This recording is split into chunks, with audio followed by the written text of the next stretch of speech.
Doctor Pradeep Kumar sir, ऐसे भी बहुत सारे लोग हैं जो गवर्नमेंट जॉब में रहने के बाद भी उन्होंने कुछ टाइम पे काम करने के बाद वहां से रिजाइन किया है। अब कई बार पेरेंट्स को, स्कूल्स को लगता है कि कैरियर काउंसलिंग क्या शब्द होता है। कैरियर तो जो हम चाहेंगे बच्चा वो बनेगा, है ना। कैरियर तो हमारा बच्चा है, हमें बनाना है। वो कुछ क्रिएट करना चाहता है, वो यूट्यूबर बनना चाहता है। हाँ। आजकल हमें मिलने लगी हैं गाड़ियाँ, है ना। ब्लॉग, गाड़ी के पीछे टैग लगा होता है। 6 से लेकर 12th तक मैं 17 लाख उस कोचिंग को दे चुका हूँ। और बच्ची 12th में सारे सब्जेक्ट्स में बुरी तरह फेल थी। कि आप किसी भी छोटे बच्चे को आप नॉनवेज खिलाना शुरू कर दो, वो वेजिटेरियन की तरह बहुत आराम से नॉनवेज खाएगा, बिना ये जाने कि नॉनवेज है या अच्छी चीज़ है या खराब चीज़ है। हाँ, मेरा बेटा तो डॉक्टर बनेगा, मेरा बेटा तो इंजीनियर बनेगा, नथिंग एल्स। मुझे मेरे बच्चे को सरकारी जॉब मिल जाए, क्योंकि वहाँ उसके दिमाग में जॉब सिक्योरिटी एक बहुत डीपली रूटेड है। 8th क्लास में पढ़ता था, वो IIT में सिलेक्ट हो गया फर्स्ट अटेम्प्ट में, तो तू क्यों नहीं कर सकता। विदाउट ये एनालिसिस किए कि उसका लॉजिकल इंटेलिजेंस ही दोनों का अलग है। बच्चे के मार्क्स 10th में अच्छे हैं, इसको हम मैथ साइंस दिलाएंगे, IIT करेगा, बिना ये जाने कि उसका लॉजिकल इंटेलिजेंस ही कैसा है ना। बच्चे के बहुत कम नंबर का है, ये नहीं चल पाएगा, इसको तो हम ह्यूमैनिटीज और आर्ट्स दिलाएंगे। मतलब अगर किसी बच्चे ने आर्ट्स ली है तो सोसाइटी, पीयर उसको ये डिसाइड कर देती है कि भाई आप तो पढ़ने में टफ है। सर ये किसी की सुनता ही नहीं है, हर 2 महीने में जॉब छोड़ता है। इसके साथ प्रॉब्लम ही है, 6 साल हो गए सर इसको, हम बताओ बड़े परेशान है, क्योंकि वो ऑर्डर गिवर है, वो ऑर्डर टेकर है ही नहीं। अब ऑर्डर गिवर पर्सन को आपने ऑर्डर टेकर कैरियर दे दिया, पूरी लाइफ सफर करेगा। स्टूडेंट काउंसलिंग से ज्यादा मुझे लगता है पेरेंट्स काउंसलिंग का भी कॉन्सेप्ट होना चाहिए कि आपकी एक्सपेक्टेशंस जो हैं वो पहले आप देखिए कि वो रीजनेबल है भी कि नहीं। जितना बच्चे पे आप भार डाल रहे हैं वो उतना उठाने का सक्षम है कि नहीं उठाने में।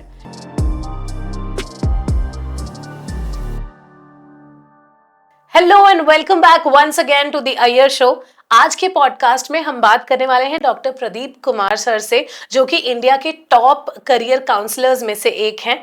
तो उनका स्वागत करते हैं और उनसे बहुत सारी बातें करियर काउंसलिंग की हम जानेंगे। सर, आपका बहुत बहुत स्वागत है द अय्यर शो में। Thank you for coming. नमस्कार। नमस्ते सर।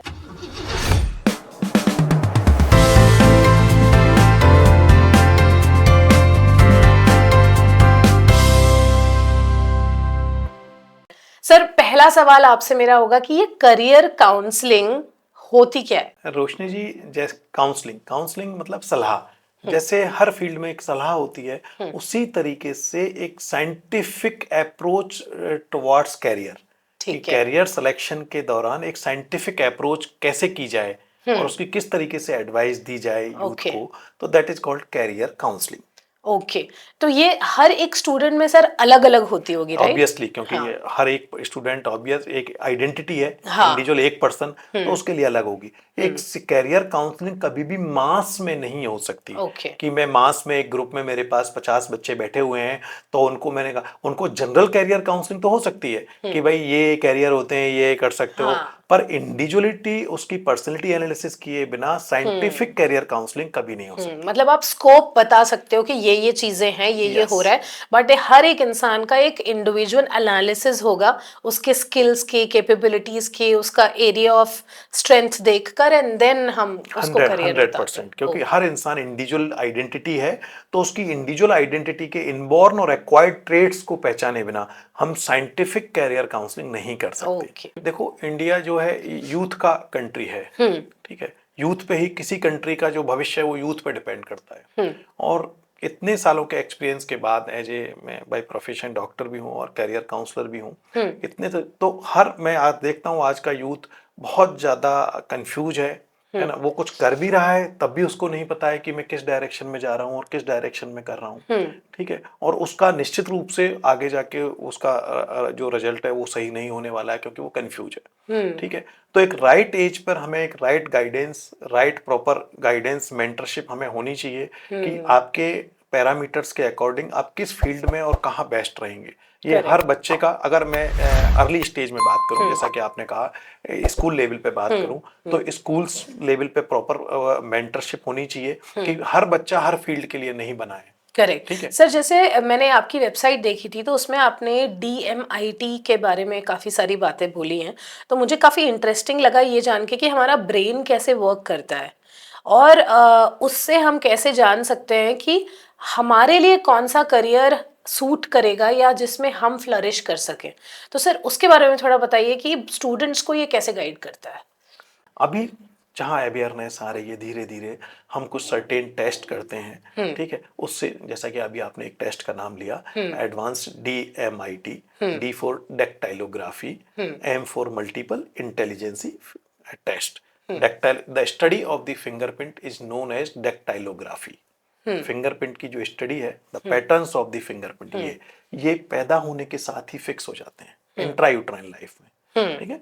मेडिकल साइंस की चीज है, जब एक तरफ आपका इंट्रायूट्राइन, जब आप कोई भी बच्चा मदर के बूम में होता है 9 मंथ, जिस समय ब्रेन बन रहा होता है, उसी समय हमारे फिंगर्स पे पैटर्न डल रहे होते हैं। We use these fingerprints in Aadhaar card, क्योंकि दो लोगों के फिंगरप्रिंट एक जैसे नहीं होते, ठीक है। उसकी आइडेंटिटी एक सेम होती, पूरे यूनिवर्स में वो मेरे जैसे फिंगरप्रिंट वाला इंसान इस दुनिया में नहीं है।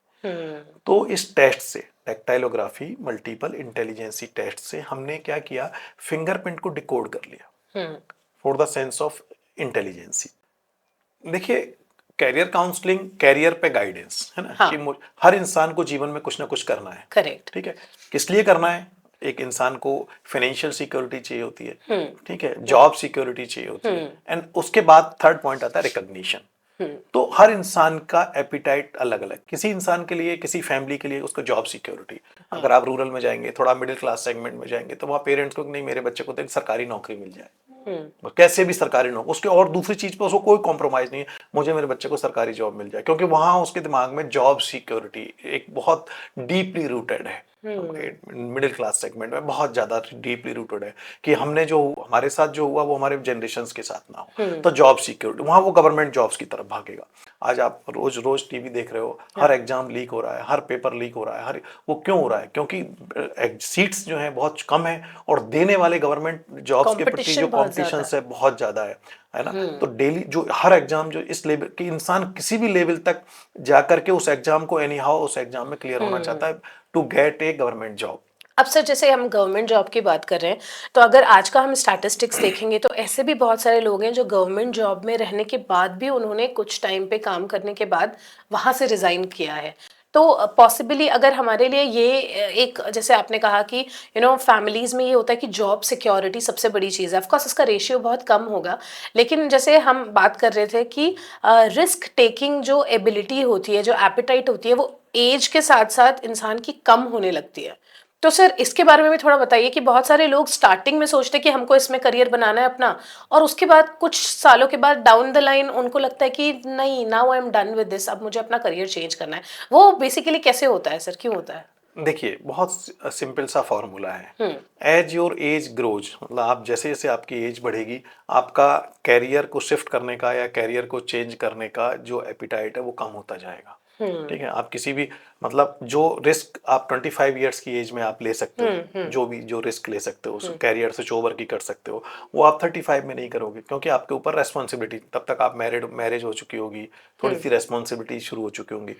जो आप स्विच ओवर का, जो शिफ्ट का आप 35 में सोच रहे हो, वो आप 45 में नहीं सोच, तब तक आपके पास EMI आ चुकी होगी, है ना। एक साइकिल वर्क करती है ह्यूमन लाइफ में। मैं नॉर्मल एक जनरल बात कर रहा हूँ, मिडिल एक नॉर्मल सेगमेंट की, स्पेशलाइज्ड एक्सेप्शन कहीं भी हो सकता है। तो 45 में जो आप रिस्क ले सकते हो वो आप 55 में नहीं ले सकते, ठीक है। तो बहुत सिंपल सा है कि अर्ली स्टेज में नया यूथ होगा, नया जॉब लगेगा, बहुत बहुत तेजी से वो डायरेक्ट इक्विटी में इन्वेस्टमेंट करेगा, म्यूचुअल फंड में करेगा। वही सेम क्वेश्चन अगर आप 60 ईयर ओल्ड किसी रिटायर्ड पर्सन से पूछोगे, वो कहेगा कि भैया मेरे पैसों की तो FD करा दीजिए। तो दिस इज द थिंग कि he wants security in that age. और 25 ईयर में 25 ईयर का पर्सन जो है वो रिस्क ले लेगा, क्योंकि उसके पास अभी टाइम है रिस्क लेने का। तो ये जो रिस्क लेने का जो टाइम है, इसको कैसे डिसाइड किया जाए, रिस्क लेने की एबिलिटी को कैसे जज किया जाए कि आप किस फील्ड में और कहाँ जा सकते हैं। बड़ा दुर्भाग्य रहा कि हमारा एजुकेशन सिस्टम में इस पे कभी कोई काम ही नहीं हुआ कि किसी इंसान की रियल एबिलिटीज क्या हैं और उनको कैसे नरिश किया जाए।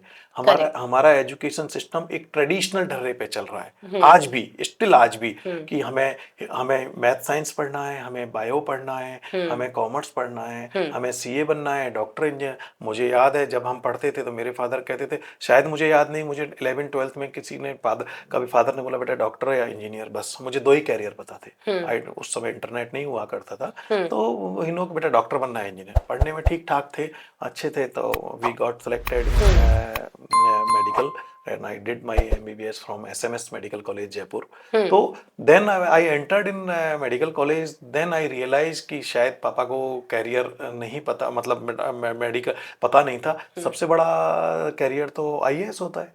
तो it is this is reality. अभी तो खैर इंटरनेट का एज है, तो इंफॉर्मेशन का बाढ़ आया हुआ है, तो ओवर फ्लडेड है हम आज की जनरेशन। वो भी एक कंफ्यूजन का स्टेट क्रिएट करती है, ओवर इन्फॉर्मेशन, क्योंकि आप इतना जंबल हो गए हो कि क्या करें और क्या ना करें। तो दिस इज द सिनेरियो कि राइट समय, राइट टाइम पर राइट गाइडेंस। करेक्ट। अब वो कैसे पता लगेगा? क्योंकि हमें तो पीयर को देखना है, फ्रेंड्स सर्कल को देखना है, रिलेटिव्स को देखना है। सामने से एग्जाम्पल भी ऐसा आएगा, आपकी बुआ का बेटा सेलेक्ट हो गया, मामा का बेटा वहाँ यूएस में इस कॉर्पोरेट में काम कर रहा है, हाँ। तो तुम क्यों नहीं कर सकते? करेक्ट है ना। आपका तेरे साथ 8th क्लास में पढ़ता था, वो आईआईटी में सेलेक्ट हो गया फर्स्ट अटेम्प्ट में, तो तू क्यों नहीं कर सकता? विदाउट ये एनालिसिस किए कि उसका लॉजिकल इंटेलिजेंस ही दोनों का अलग है। गॉड ने हर इंसान को डिफरेंट तरीके से क्रिएट किया है। करेक्ट। ट्रेडिशनल एजुकेशन सिस्टम में केवल हम लॉजिकल इंटेलिजेंसी को जज कर रहे हैं बच्चे की, कि बच्चा पढ़ने में होशियार है, हाँ मेरा बेटा तो डॉक्टर बनेगा, मेरा बेटा तो इंजीनियर बनेगा, नथिंग एल्स। सेकंड आएंगे, अगर चलो थोड़ा बहुत कॉमर्स का टच है तो मुझे सीए बनाना है, ठीक है, अभी लॉ की तरफ लोग इंटरेस्ट करने लगे हैं बच्चों को, जो लोग समझते हैं। अदरवाइज सोसाइटी कैरियर काउंसलिंग कर देती है, बच्चा पढ़ने में अच्छा है ना, मार्क्स अच्छे आए इसके 10th में, बिना ये जाने कि उसके मैथ्स में आए या ह्यूमैनिटीज में आए, या बच्चे के मार्क्स 10th में अच्छे आए, इसको हम मैथ साइंस दिलाएंगे, आईआईटी करेगा, बिना ये जाने कि उसका लॉजिकल इंटेलिजेंस ही कैसा है ना। बच्चे के बहुत कम नंबर का है, ये नहीं चल पाएगा, इसको तो हम ह्यूमैनिटीज और आर्ट्स दिलाएंगे। मतलब अगर किसी बच्चे ने आर्ट्स ली है तो सोसाइटी, पीयर उसको ये डिसाइड कर देती है कि भैया आप तो पढ़ने में डफर हो, कैरियर काउंसलिंग। बीच का बच्चा है 50-60 का, ठीक है, कैरियर उसको कॉमर्स दिला दो, इससे कॉमर्स चला लेगा, हाँ। ठीक है, तो हो गई कैरियर काउंसलिंग, जो सबसे बिगेस्ट मिस्टेक है। तो किसी भी इंसान में दो इंटेलिजेंसी होती है, एक होती है inborn intelligence, what the God has given, ठीक है, वही जो मैंने बताया आपको कि अनफॉर्चुनेटली उस पे काम ही नहीं हुआ, इनबॉर्न पे काम ही नहीं हुआ,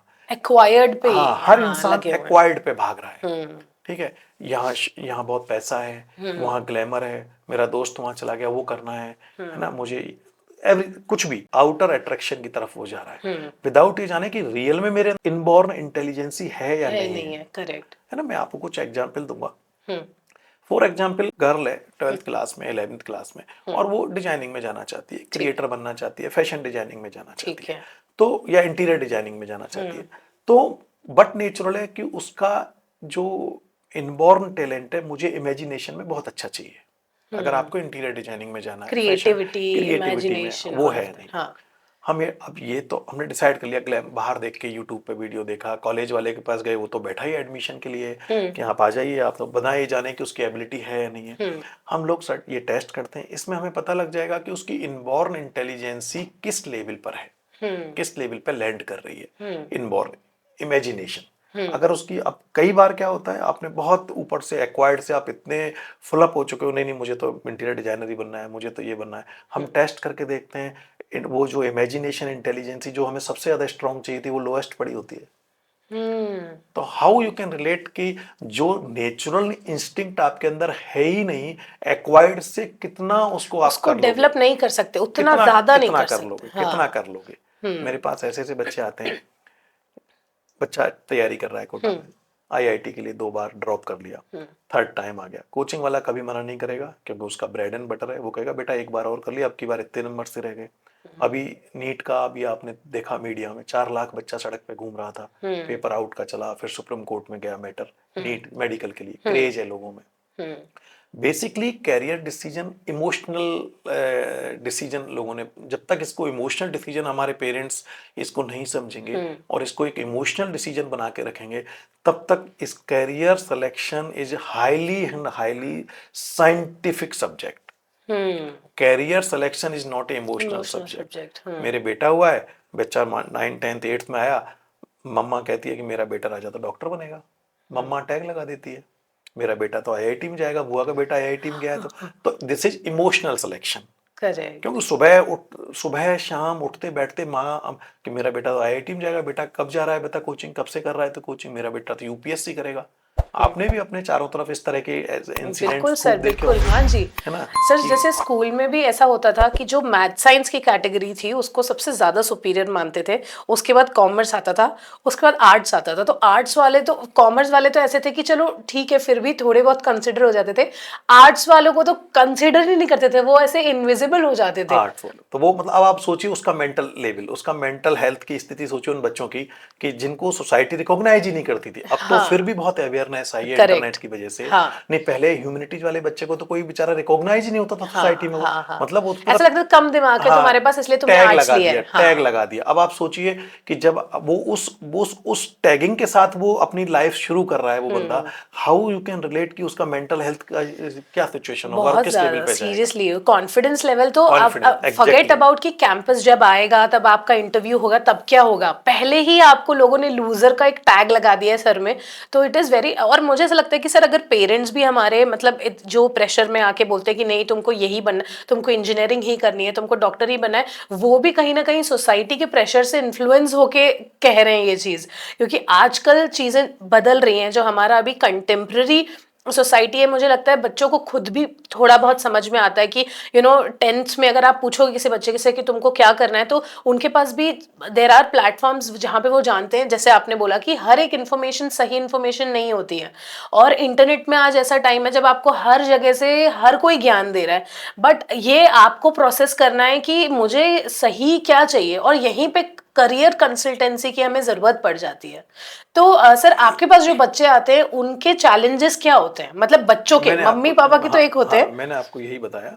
तो कई बार बड़ा सरप्राइज होता है कि हमें जब पेरेंट्स बोलते हैं सर आप ह्यूमैनिटीज का बोल रहे हो, सर मेरे मेरे मेरे बच्चे को लोग क्या समझेंगे, मेरा बच्चा तो बहुत इंटेलिजेंट, 10th में बहुत अच्छे नंबर लाया है, मैं इसको ह्यूमैनिटीज। अरे भाई उसका पैरामीटर्स जो है वो ह्यूमैनिटीज को इंडिकेट कर रहे हैं, ठीक है। तो उसकी जो इनबॉर्न इंटेलिजेंसीज है वो ह्यूमैनिटीज में बहुत अच्छी आ रही है। नहीं नहीं सर मेरे बच्चे को तो मैथ साइंस दिलाना है, सर वो तो इंटेलिजेंट तभी कहलाएगा।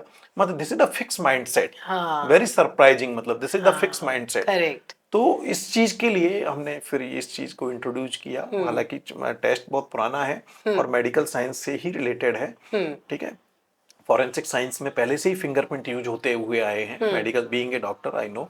तो फिंगरप्रिंट को डिकोड कर लिया साइंस ने, तो हम बच्चे का या किसी भी इंसान का, क्योंकि ये टेस्ट लाइफ में एक ही बार होता है, करेक्ट है ना, ये ऐसा नहीं है कि टाइम टू टाइम बदल जाएगा, क्योंकि फिंगरप्रिंट नेवर चेंज। ये एक बार बन गया किसी भी इंसान का, मरते तक वो उसका वही फिंगरप्रिंट रहना है। तो ये टेस्ट एक इंसान का एक लाइफ में एक ही बार होगा, तो उससे उसका हमें पर्सनैलिटी एनालिसिस आ जाएगा। This test is not for career selection. ये टेस्ट कैरियर सिलेक्शन के लिए, this is for personality selection. Okay okay. अब जैसे सर बहुत सारे बच्चे होते हैं, जैसे स्कूल में भी हमने खुद ही देखा है, अब जैसे मैं थ्योरी में बहुत अच्छी हूँ बट मैथ्स में हो सकता है इंसान उतना अच्छा नहीं हो, जैसे सोशल स्टडीज में टोपोग्राफी ज्योग्राफी उनको अच्छे समझ में आती है, लेकिन मैथ्स नहीं आती समझ में। तो ये भी हमारे माइंड का ही कोई गेम है कि हमको ये इतने, अगर एक सब्जेक्ट अच्छे से समझ में आ रहा है लेकिन दूसरा नहीं आ रहा। 100%। पर वही है कि हमें अवेयरनेस नहीं है, सोसाइटी में अवेयरनेस नहीं है। हमारा जो कमर्शियल एजुकेशन सिस्टम है वो कभी उस स्टेज पर आने ही नहीं देता है पेरेंट्स को और स्टूडेंट्स को कि इन सब चीज़ों की भी नीड है। मैंने जैसा कि आपको बताया कि एजुकेशन सिस्टम सिर्फ लॉजिकल इंटेलिजेंसी पे काम कर रहा है, पढ़ने में आप होशियार हो, मैथ साइंस ले लो ठीक ठाक हो, कॉमर्स ले लो, आर्ट्स ले लो। हमारा लिंग्विस्टिक इंटेलिजेंसी कैसा है, लैंग्वेज, कोई बंदा बहुत अच्छा वोकेबलरी है, बहुत अच्छा बोलता है, बहुत अच्छा वो पोएम लिखता है, उसका ऑरेटर बहुत अच्छा है, इनबॉर्न, कहीं कोई टीचर नहीं मिला, उसका लिंग्विस्टिक बहुत अच्छा है। यदि मैं उसको एक्वायर्ड से उसका लैंग्वेज पे काम कराऊं तो वो आपको 100 टाइम्स फार बेटर रिजल्ट्स देगा।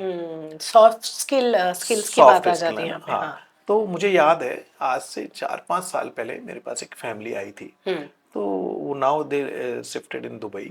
तो उनकी डॉटर का मैंने ये टेस्ट किया और आई सजेस्टेड देम कि सर इस डॉटर को आप जो करा रहे हो कॉमर्स और ये सब मन ना करा के इसको आप लैंग्वेज में डालिए, क्योंकि मुझे लैंग्वेज में इसका अल्टीमेट अप्रोच दिख रहा है, समथिंग डिफरेंट दिख रहा है अप्रोच, और वो रिलेट करेगा। कभी भी टेस्ट ऐसे नहीं चलता कि स्टूडेंट इस डायरेक्शन में जा रहा है एक्स में और टेस्ट बाई डायरेक्शन में जाए, वो रिलेट करेगा। अगर मुझे कोई इंटेलिजेंसी टेस्ट में दिख रही है तो वो मुझे क्वेश्चन करूंगा तो क्लियर कट स्टूडेंट बोलेगा हाँ सर ये मेरा स्ट्रांग है, अच्छा। मुझे अच्छा है। पेरेंट्स भी बोलेंगे। ऐसा नहीं होता कभी भी कि लॉजिकल उसमें स्ट्रांग आ रहा है और बच्चे का मैथ साइंस वीक पड़ा है, ऐसा कभी नहीं। वो रिलेट करता है। 100% रिलेट करेगा। अगर लिंग्विस्टिक अच्छा है तो कहीं ना कहीं लैंग्वेज उसके अंदर स्ट्रांग होगी, वो अच्छा ऑरेटर होगा या लिखने में अच्छा होगा या लैंग्वेज उसको बहुत जल्दी से क्रैम्प्स होती होगी, मतलब कहीं ना कहीं वो बहुत अच्छा होगा। तो मैंने उन फैमिली को कहा कि आप इसको लैंग्वेज पे काम करें। Then they shifted to Dubai. एक दिन सडनली मेरे पास अभी 6 महीने पहले एक दिन कॉल आया कि सर आपने हमें पहचाना, मेरी टीम के बारे में। नहीं, मैंने क्या, मैंने तो नहीं पहचाना। कि सर मैंने मेरी बड़ी बेटी का आपसे 4-5 साल पहले कराया था, now she is doing very well in London के किसी यूनिवर्सिटी से, बहुत अच्छा लैंग्वेज में वो कर रही हैं सर। तो अब मुझे मेरे दोनों बच्चों का, मैं एक दिन के लिए जयपुर आया हुआ हूँ और मुझे अब मेरे दोनों बच्चों का ये टेस्ट कराना है। अच्छा। तो this kind of feedback you see, you can see. तो this is the very important thing कि हम इनबॉर्न को, मेरा माई मीन टू से कि इनबॉर्न पे अगर हम किसी तरीके से काम कर रहे हैं कि मेरा रियल स्ट्रेंथ कहाँ है। हाँ। जैसा कि मैंने आपको इमेजिनेशन का बताया, किसी को डिजाइनिंग में जाना है तो उसकी इमेजिनेशन मुझे अच्छी चाहिए, किसी को आर्किटेक्ट इंजीनियरिंग बनना है तो मुझे उसका लॉजिक और उसकी इमेजिनेशन अच्छी चाहिए। अब बिना ये सब एनालिसिस किए अपन आंख बंद करके सिर्फ सामने को देख करके कि ये कॉलेज अच्छा है, अभी क्या हो रहा है, कौन सा कॉलेज अच्छा है, अभी क्या सिचुएशन हो रही है, हर बंदे को, हर इंजीनियरिंग साइड की मैं बात करूं, हर इंजीनियर को कंप्यूटर साइंस चाहिए, हर बच्चे को कोडिंग में जाना है, हर बच्चे को एआई में जाना है। अभी हमारे पास पेरेंट्स आने लगे हैं कि सर मेरा बच्चा कर रहा है इस आईआईटी से कर रहा है, इस जेई, इस बहुत बड़े इंस्टीट्यूट से इंजीनियरिंग, ये पर उसको बिल्कुल भी इंटरेस्ट नहीं आ रहा है कोडिंग में। सर वो तो बहुत रोता है सर। क्यों? क्योंकि हमने तो सिर्फ ग्लैमर को देखकर सेलेक्ट किया, हमने बच्चे को नहीं देखा, हमने कॉलेज, पैशन ही नहीं कंसीडर हमने कुछ नहीं देखा, हमने बच्चे को तो देखा ही नहीं, हम तो भूल गए, बच्चा तो ऑब्जेक्ट हो गया, हमने तो सिर्फ कॉलेज को देखा। अभी क्या होता है, बच्चे का सिलेक्शन हुआ, आप कॉलेज की लिस्ट लेके बैठते हो, कौन सा कॉलेज अच्छा है, अरे व्हाट अबाउट द चाइल्ड, कि उसका एप्टीट्यूड क्या है, उस पर तो कोई बात ही नहीं करना चाहता है हमारा कमर्शियल सिस्टम। उसी का नतीजा है कि आज हम 1-2 साल बच्चे जॉब कर रहे हैं, फ्रस्ट्रेटेड हो रहे हैं, मुझे जॉब से चोबर करना है, सेटिस्फेक्शन नहीं है, इनसिक्योरिटीज हैं।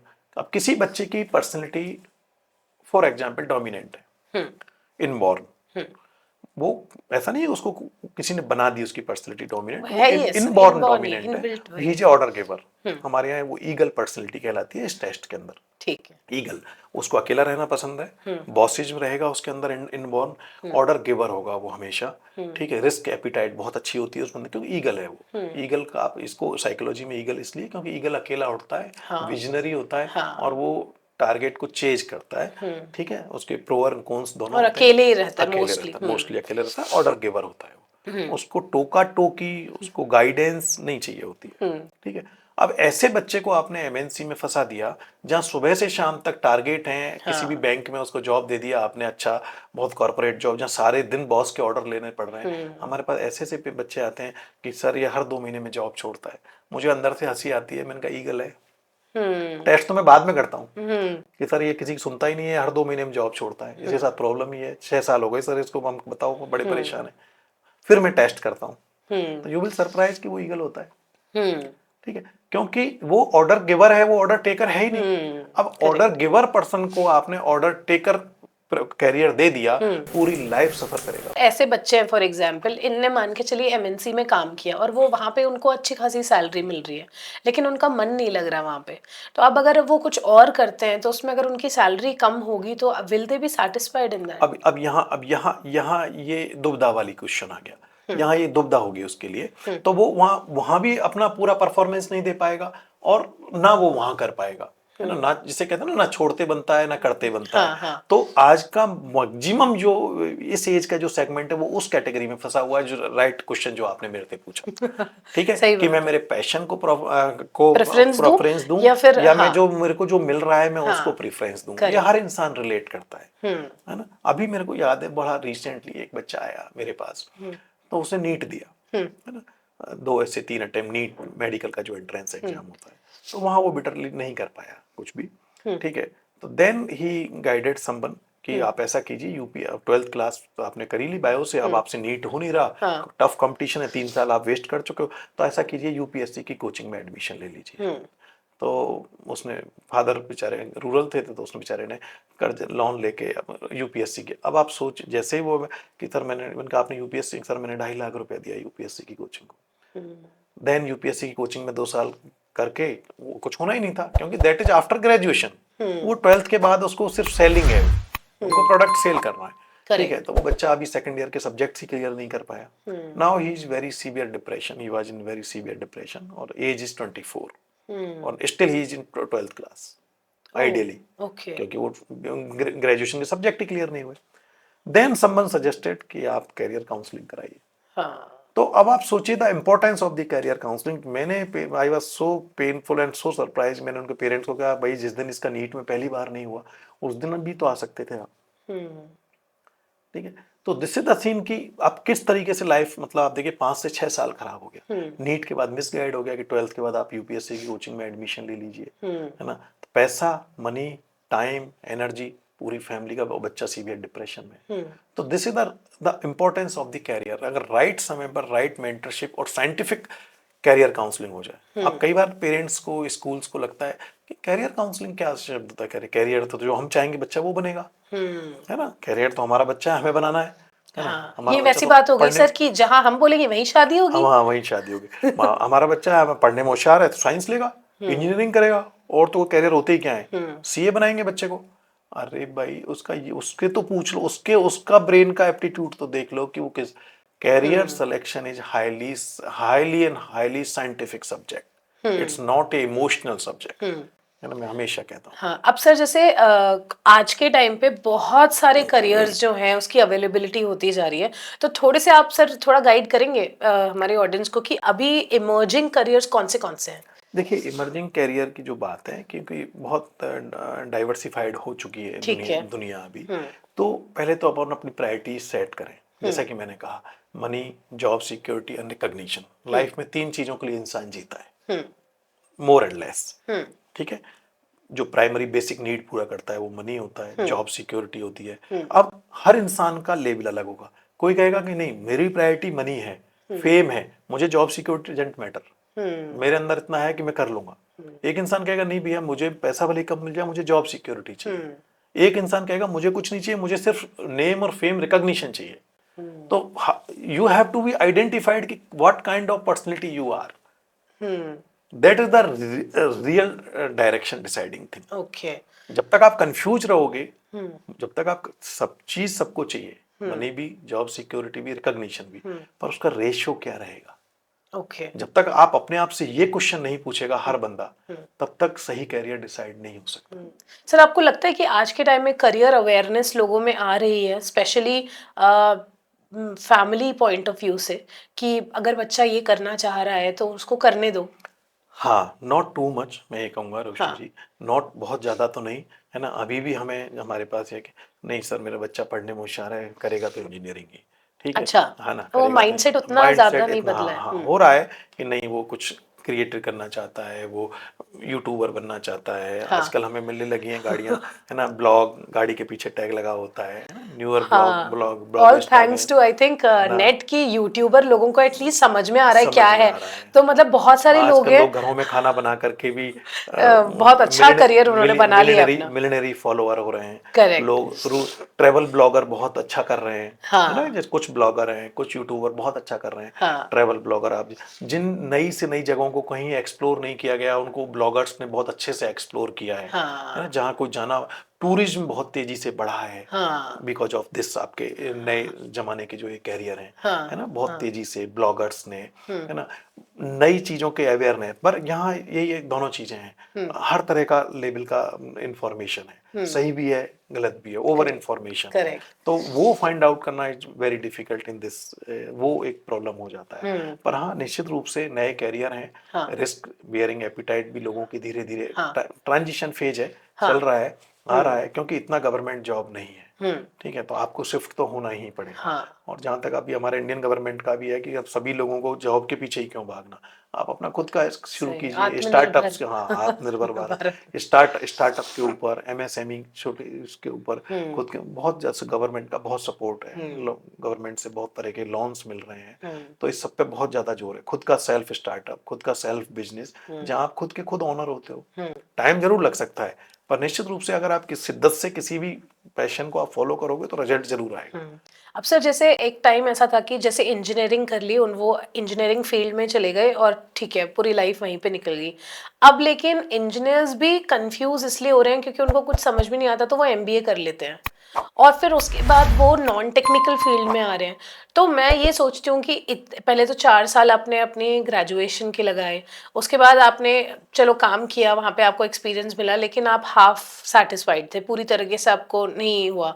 उसके बाद फिर आप वापस से चेंज कर रहे हो। तो जैसे आपने कहा कि ये जो पुअर करियर कंसल्टेंसी का नतीजा या पुअर करियर डिसीजन मैं कहूँगी, इससे जो है काफी आगे आने वाले 10 साल भी बर्बाद हो सकते हैं और हुए हैं लोगों के। हो रहे हैं ना, हो रहे हैं। मतलब एक स्टेज फिर आपकी, मैंने कहा, रिस्क बियरिंग एपिटाइट, ये एक विशियस साइकिल है ना, आप एक दुष्चक्र में फंस जाते हैं, क्योंकि आपकी उधर एज बढ़ रही है। जब आपको कैरियर रियल में डिसाइड होना होता था आपके एबिलिटीज के अकॉर्डिंग, उस एज में आप कर नहीं पाए, या गलत डिसीजन हो गया, क्योंकि आपको ऊपर तो थोप दिया गया कि आपको तो बेटा ये बनना है, मम्मी ये चाहती है, नाना जी ये चाहते हैं। मान लो किसी फैमिली में एक लेगेसी चल रही आ रही है एडवोकेसी की, अब बच्चे का इंटरेस्ट ही नहीं है, लॉजिकल अच्छा नहीं है, लिंग्विस्टिक अच्छा नहीं है, तो मैं कैसे कह दूं कि वो एडवोकेसी में ही जाएगा। पर उसकी पेरेंट फैमिली में लेगेसी चली आ रही है कि भाई उसको जुडिशरी में या लॉ में ही जाना है, और तो फिर हम उसको कैसे थोप सकते हैं। तो ये फिर उसका इंटरेस्ट नहीं, वो बन तो जाएगा, डिग्री भी लेके आएगा। आज सबसे बड़ी विडंबना ये है, डिग्री लेने के बाद they are not satisfied. Correct. है ना, educated unemployment, that is the thing, they are not. हाँ, अनटिल और अनलेस, जब तक आप अपने प्रोफेशन के साथ या कैरियर के साथ अगर हैप्पी नहीं हो, तो बहुत लंबे टाइम तक उसको सरवाइव नहीं कर पाओगे। इट डजंट मैटर कि what you are earning, that is a very important line, है ना। What you are earning doesn't matter, what you are getting in terms of satisfaction, self satisfaction. आज मैंने देखा कि कितने ही इंजीनियर्स हैं, कितने ही एमएनसीज के लोग हैं। मैं मनाली गया, वहाँ देखा वो बाइक राइड कर रहे हैं, है ना, ब्लॉग बना रहे हैं। तो दिस काइंड ऑफ थिंग्स की वो लाइफ को उस तरीके से लोग कि सर फेड अप हो गए उस लाइफ से, 10 to 5 10 to 5 10 to 5। Correct. I think sir, क्योंकि जॉब्स में भी ऐसा होता है कि छोटी उम्र में ना एग्जैक्टली हमको समझ में नहीं आता है कि क्या करना है। ये सारी जो बातें हैं, ये तब समझ में आता है जब समय निकल जाता है आपका। और उसके बाद जब आप पीछे देखते हो तो आपके पास उतनी चीजें रहती नहीं है ठीक करने के लिए, क्योंकि एक बार जो समय बीत गया, जो आपने कर दिया, जो आपके रिज्यूम में आ गया, वो चीज़ इतनी आसानी से आप चेंज नहीं कर सकते। बहुत सारे लोग हैं, मेरे खुद दोस्त हैं, जो बहुत ही मल्टी टैलेंटेड लोग हैं। वो हर प्रोफेशन में, मतलब अगर वो चलिए आज एमएनसी में है, कल को अगर वो कहीं और भी काम करेंगे ना, तो मुझे पता है कि उनको जॉब तो वहां पे भी मिल जाएगी। एक बहुत ही छोटा सा सेक्शन है जो एक्सपेरिमेंटल भी होता है कि हमने यहाँ पे कर लिया, ठीक है, अब मेरा एडमिरेशन ये है, अब मुझे इंस्पिरेशन इस चीज से मिल रहा है, अब मुझे ये करना है, तो चलो मैंने ब्लॉगिंग कर ली। उसके पहले हो सकता है मैं किसी आईटी फर्म में हूँ, चलो मेरा ये हो गया, अब मुझे है कि मेरे को ऑर्गेनिक गार्डनिंग करनी है, चलो ये भी हो गया। अब मुझे तो वो अपने स्किल से, टैलेंट से ही कुछ ना कुछ बिजनेस निकाल लेते हैं।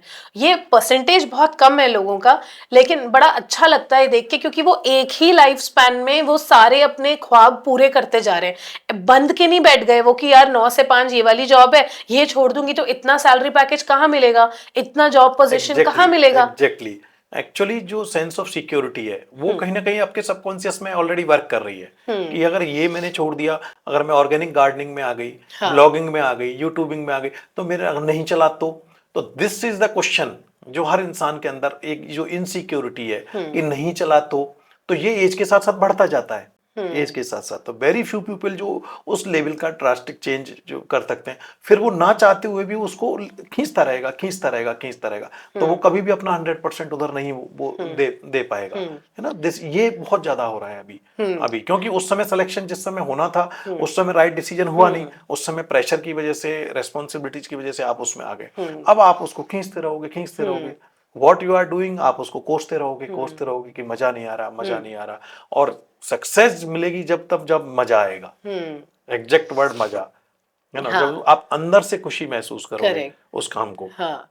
अब जैसे सर आपने एक चीज बोली थी कि पहले ऐसा होता था कि चलो अगर किसी की फैमिली की लीनिएज ही चलती आ रही है कि भाई फैमिली में सभी लोग डॉक्टर्स हैं, सभी लोग एडवोकेट हैं, तो एक टाइम ऐसा था जैसे आपने बोला कि मेरे को तो भाई मेरे टाइम पे 2 ही करियर मुझे बोले गए थे, पता थे घर में कि भाई डॉक्टर बनना है या इंजीनियर बनना है। लेकिन अभी सर क्योंकि इतने सारे करियर ऑप्शंस आ गए हैं और किसी बच्चे को ऐसा भी लग सकता है कि यार कि मैं इसमें भी अच्छा हूँ, ये भी मैं ठीक ठाक कर ही लूंगा, ये भी मुझसे हो जाएगा, तो वहां पे कंफ्यूजन, या तो आपको पता हो कि ये मुझसे हो ही नहीं सकता तो आप उसको डिस्कार्ड कर दोगे उस ऑप्शन को, लेकिन अगर आप इसमें भी थोड़े अच्छे हो उसमें भी अच्छे हो। यस, बहुत अच्छा क्वेश्चन किया रोशनी। ये सेम वही चीज है कि जैसे अपन डॉक्टर के पास जाते हैं, डॉक्टर कहता है भाई ये ब्लड इन्वेस्टिगेशन कराइए, then I will prescribe some medicine to you. ठीक है। तो उतना ही साइंटिफिक कैरियर काउंसलिंग है। विडंबना ये है कि हम उसकी इंपॉर्टेंस इतना नहीं समझते हैं। पेरेंट वही कि पेरेंट के हमें पता है बच्चा क्या बनेगा, है ना। या बच्चे को इतना बचपन से ये डाल दिया जाता है उसके ब्रेन में। कई बार तो आपने सीरियल्स में देखा, मुझे तो आईएएस देना है, मुझे तो यूपीएस, 8वीं क्लास से बच्चे को रट लग जाती है कि मेरे बच्चे को तो कलेक्टर बनना है, आईएएस बनना है, विदाउट इन्स एंड आउट्स जानेंगे, है ना, कि उसका एप्टीट्यूड क्या है, उसका इनबॉर्न इंटेलिजेंसी किस लेवल पे लैंड कर रहा है। ठीक है, तो वही is the need of the scientific career counselling. ठीक है, यदि वो जो आपने कहा कि मुझे बच्चे में पोटेंशियल है, he can do 2-3 multiple career, तो वो हम टेस्ट से सेग्रीगेशन कर लेंगे, उसकी प्रायोरिटीज क्या होनी चाहिए वो बड़ा क्लियर कट आएगा उसका। देखिए, एक लॉजिकल इंटेलिजेंसी होता है, एक लिंग्विस्टिक इंटेलिजेंसी होती है, लैंग्वेज कैसा है, एक नेचुरलिस्टिक इंटेलिजेंसी होती है, नेचुरलिज्म मतलब नेचर से रिलेटेड चीजें, लिविंग थिंग्स हो गया, बायोलॉजी आ गई उसमें, है ना, ये सब आ गया। एक इंट्रापर्सनल, अभी कोई बंदा बहुत ज्यादा इंट्रापर्सनल है, अब जैसे एक इंटेलिजेंसी होती है इंट्रापर्सनल, सेल्फ में रहना है, बहुत कम बोलता है। अब अगर मुझे टेस्ट में बच्चे की इंट्रापर्सनल बहुत स्ट्रांग आ रही है और इंटरपर्सनल बहुत वीक आ रही है, अब मैं कैसे उसको मार्केटिंग या सेल्स में एमबीए करा दूं? 100% फ्लॉप होगा वो। इंटरपर्सनल है ही नहीं बच्चे के पास, वीक पड़ी है इनबॉर्न में, और सोसाइटी ने उसको मार्केटिंग एंड सेल्स में एमबीए दे दिया, जिसकी इंटरपर्सनल स्किल है ही नहीं। अब आप उसको ऊपर से कितना सिखाओगे, ये तो बिल्कुल ये हो गया कि इंस्टिंक्ट ही नहीं है उसके पास। इंस्टिंक्ट ही नहीं है। अब ये तो वो हो गया कि हम फिश को क्लाइंबिंग सिखा रहे हैं। ठीक है, यदि हम फिश को स्विमिंग का कंपटीशन देंगे तो 1+1 का काम करेगा। किसी का इंटरपर्सनल स्किल बहुत अच्छा है और उसको मैं मार्केटिंग एंड सेल्स में एमबीए कराऊंगा, वो बहुत अच्छा करेगा, बहुत आगे जाएगा। ठीक है, कुछ लोग जाने अनजाने में अपनी राइट इंटेलिजेंसी को पकड़ लेते हैं। अच्छा, वेरी इंटरेस्टिंग चीज, क्योंकि ट्रायल एंड एरर में उनको समझ आ जाता है। यस। ठीक है, कुछ लोग जाने अनजाने में बिना किसी टेस्ट के अपनी राइट इंटेलिजेंसी पे आ जाते हैं, तो वो फिर उसमें एक्सेल कर जाते हैं, क्योंकि उन्होंने शायद एनालाइज किया होता है उनका कोर एरिया, उनका वीकनेस, उनका स्ट्रेंथ। वो बाय लक हो सकता है, सेल्फ एनालिसिस से हो सकता है कि मैं इस चीज में अच्छा हूँ। ठीक है, वो उस तरीके से होता है। सर ऐसा भी तो हो सकता है, मुझे ऐसा लगता है कि आज के टाइम में जितना बच्चों को करियर काउंसलिंग की नीड है, मुझे लगता है पेरेंट्स के लिए भी सर काउंसलिंग होनी चाहिए, ये बोलने के लिए, उनको ये बताने के लिए कि आपका बच्चा इन चीजों में अच्छा है, तो जो आपने हाई एक्सपेक्टेशंस अपने बच्चे से लगाई हुई है, वो हो सकता है कि उसको उसका प्रेशर भी, मेंटली प्रेशराइज भी होगा वो बच्चा, और हो सकता है वो उतना अच्छा उस करियर में करे भी नहीं। तो स्टूडेंट काउंसलिंग से ज्यादा मुझे लगता है पेरेंट्स काउंसलिंग का भी कॉन्सेप्ट होना चाहिए कि आपकी एक्सपेक्टेशंस जो हैं वो पहले आप देखिए कि वो रीजनेबल है भी कि नहीं, जितना बच्चे पे आप भार डाल रहे हैं वो उतना उठाने का सक्षम है कि नहीं उठाने में। अभी इसको मैं एक एग्जाम्पल से आपको क्लियर करता हूँ। अभी मेरे पास एक राजस्थान के एक डॉक्टर आए अपनी डॉटर को लेके। शी हैज जॉइंड, वो डॉटर 6th क्लास, वो नीट दिया था उस बच्ची ने 2 बार 3 बार, और वो नहीं क्लियर कर पाई नीट, और 12th क्लास में, और वो मेरे पास आए, बाहर से आए थे, तो ही टोल्ड मी कि सर मैंने मेरी बिटिया को 6 क्लास से, बहुत प्रतिष्ठित जो नीट का कोचिंग इंस्टीट्यूट है, 6 क्लास से मैंने इसको वो ज्वाइन करा रखी थी, क्योंकि मुझे इसको डॉक्टर बनाना है ना। और 6, ताकि ये उस तभी तक, मैंने कहा आपने 6 क्लास में उसको कोचिंग में डाल दिया? हाँ सर मैंने 6 क्लास में। मैंने कहा आपने कभी देखा कि किस लेवल पे बच्ची जा रही है, क्या है?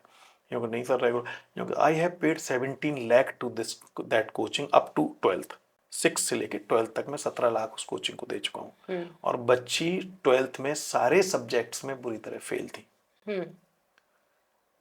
तो नीट तो कहाँ से होगा? अब आप सोचिए, सीधा इमोशनल बाइसनेस ऑफ थिंकिंग, मुझे बच्चे को डॉक्टर बनाना है, ठीक है, इमोशनली हम बच्चे को दे रहे हैं। अब बच्चे की एज बहुत टेंडर एज है, 6 क्लास के बच्चे का IQ लेवल पे, उसको कुछ नहीं पता। उसको तो बचपन में जो फीडिंग दी गई उसके दिमाग में फिट अप हो गई। ये जस्ट लाइक दैट कि आप किसी भी छोटे बच्चे को आप नॉनवेज खिलाना शुरू कर दो, वो वेजिटेरियन की तरह बहुत आराम से नॉनवेज खाएगा, या उसको शुरू से वेजिटेरियन देना शुरू कर दो, बहुत अच्छे से वेजिटेरियन खाएगा, बिना ये जाने कि एग है या नॉनवेज है या अच्छी चीज़ है या खराब चीज़ है। इसलिए जब 6वीं क्लास से 5वीं क्लास से बच्चे को आप स्पून फीड कर दोगे, नहीं बेटा डॉक्टर बनना है, उसको और कुछ दिखाया ही नहीं गया। अब बच्ची 8 ईयर्स से कोचिंग कर रही है, 7-6-8 साल से कोचिंग जा रही है, 17 लाख दे। लिटरली उनके फादर रो रहे थे मेरे पास आके, सर आज आपके यहाँ से हम डिसाइड करके जाएंगे बच्चे को मुझे क्या स्विच ओवर करना है। तो मैंने कहा सर आप पहले आ जाते तो आज आपकी ये सिचुएशन ना होती, बच्ची की भी हालत बहुत खराब थी। तो this is the real thing कि इमोशनल जो डिसीजन है, कैरियर सिलेक्शन हिंदुस्तान में इमोशनल डिसीजन है। तो this is a biggest mistake, it's a highly. अब जैसे ये तो बैड करियर ऑप्शंस की हमने बात करी, अब बैड कोचिंग के जो ऑप्शंस लोग ले रहे हैं, अभी आपने एक एग्जांपल दिया जिससे साफ साफ दिखता है कि उनके इतने पैसे भी खर्च हुए और कुछ कुछ होप या उनको कुछ डिसीजन पे वो आए नहीं। तो सर कोचिंग अब एक बच्चा कैसे समझेगा कि भाई ये कोचिंग मेरे लिए वर्क करेगा कि नहीं, क्योंकि वो तो जा रहा है, वो जब जहाँ पे सारे बच्चे जा रहे हैं स्कूल के, या जहाँ पे जो सब एक जो पीयर ग्रुप जा रहा है वहीं पे आप भी जा रहे हो, तो ये कैसे पता बड़ी चलेगा? विडंबना है, क्योंकि कमर्शियल सिस्टम बहुत ज्यादा हावी है, ठीक है। अब बच्चा किसी भी तरीके से राइट थिंग तक नहीं पहुंच सकता। और एक और बड़ा इमोशनल सैडनेस है कि जैसे ही हमारे दिमाग में किसी एग्जाम को देने का आता है, पेरेंट्स के बच्चे के, वो पहले दिन ही जा करके अच्छा IAS देना, चलो अब ये नहीं हो रहा, चलो अब हम IAS देते हैं। IAS देते हैं तो पहले दिन वो और कुछ नहीं सर्च करेगा। आप एग्जाम आप एक्सपीरियंस करके देख लेना, वो पहले दिन सबसे पहले गूगल करेगा कि which is the best IAS coaching in that particular city. पहला काम वो ये करेगा, कुछ नहीं करेगा। आप अपने कभी भी देख लेना, कोई भी यूथ जिस दिन वो सोचेगा कि मुझे UPSC देना है, वो पहला काम डालेगा best IAS coaching in that city, either Delhi, either Mumbai, Lucknow, Jaipur. ये होगा, that is the biggest mistake, starting वहीं से। वो तो पहले दिखा देंगे सारे। सब आप सब, that is the biggest mistake, क्योंकि हमको इतना समझ नहीं है, हमें मार्केट की समझ नहीं है। उस स्टूडेंट को नहीं पता ना कि मार्केट किस तरीके से आपको अप्रोच कर रहा है, कमर्शियल एंगल, वो उसको नहीं पता। वो तो एक नया बच्चा है, ग्रेजुएशन करके आया है उसको लगा कि मुझे UPSC उसको ईगरनेस है कि भाई अच्छा कोचिंग मिल जाए। बस वहाँ कई जगह पेरेंट्स इतने बिजी होते हैं, इतनी अवेयरनेस, पेरेंट्स का कोई और बैकग्राउंड, उनको भी इतनी अवेयरनेस है, वो घर से पैसा उठाता है, जाके कोचिंग में एडमिशन ले लेता है। विडम्बना ये है कि पूरे साल में UPSC की जितनी सीट्स नहीं है, जितना एक कोचिंग इंस्टीट्यूट में बच्चा पढ़ रहा है।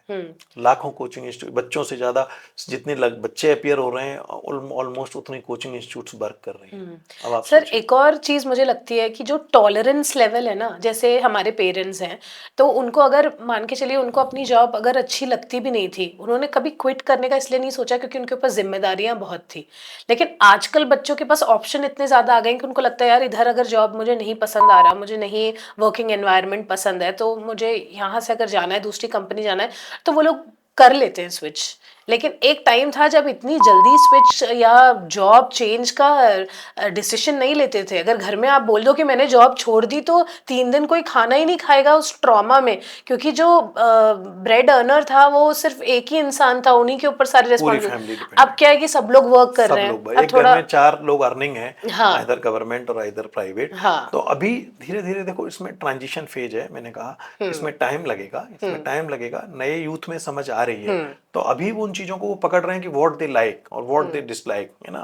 पर यहाँ फिर वो ये है कि हमेशा अपनी इनबॉर्न इंस्टिंक्ट को पहचानना आना चाहिए। आप चाहे टेस्ट से पहचाने या खुद से पहचाने, don't follow others, never in career selection. अगर अपना टॉपिक कैरियर सिलेक्शन है तो कभी भी कैरियर सिलेक्शन में दूसरों को फॉलो नहीं करना है। हमें हमारा इंस्टिक्ट देखना है कि मेरा इंस्टिक्ट कैसा है, तभी हम उस चीज में बहुत अच्छा कर पाएंगे। This is very effective I guess.